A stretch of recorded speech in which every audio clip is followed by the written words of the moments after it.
A wild bobcat risked everything to save a dying lion cub. What happened next left everyone in tears.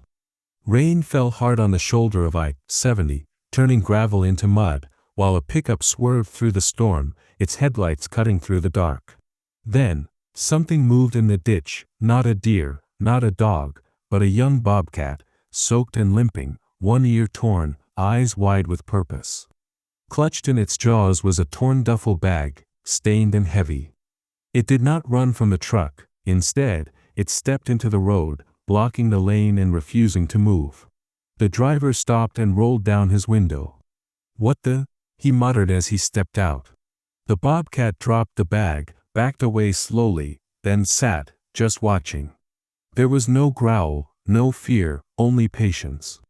The man, Jake, a mechanic from Topeka, pulled on his gloves and knelt. He unzipped the bag to reveal a lion cub, no bigger than a house cat, ribs sharp under thin fur, one leg twisted, barely breathing. Its mouth moved, but no sound came. Jake froze. "You carried him, all this way?" He grabbed his phone. "I need animal rescue now, Highway 70, mile 42, and a vet. Hurry." At the clinic, Dr. Ray, a wildlife vet with 20 years of experience, took one look and said, "This cub is only hours old in the wild. He shouldn't be alive." The bobcat followed silently inside, staying close to the bag. When they moved the cub into surgery, it pressed against the glass, watching every second.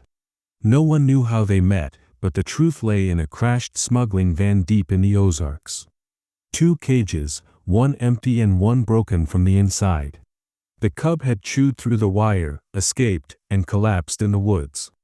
The bobcat, once raised by a hunter who released it, found him in the cold. For 3 days, it dragged the cub through rain, fought off a coyote at dusk, and crossed rivers, driven not by instinct but by something deeper, a bond formed in silence, in suffering. Inside, the cub stopped breathing, and machines screamed as Dr. Ray worked fast. "Come on, little king." The bobcat scratched the door once, softly, like a whisper, then sat with its head down, as if it knew. Then, a breath. A heartbeat. The monitor steadied.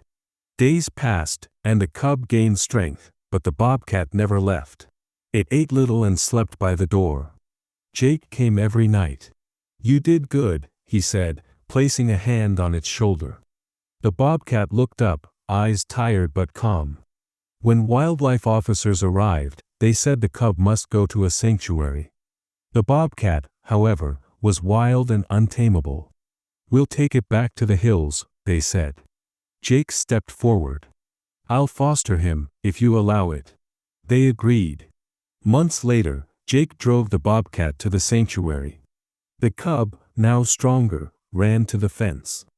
It did not roar, only made a soft sound, like a purr. The bobcat answered with a chirp, the sound bobcats make for their young. They stood on opposite sides, noses almost touching the metal. Dr. Ray stood beside Jake. Never seen anything like it. A wild cat choosing to save a rival species. Jake smiled. Maybe some hearts don't see predator or prey, just pain and a chance to help. Years later, a video surfaced showing the 2 animals, grown, one in the wild and one in care, meeting at the same spot every spring. No words, just presence.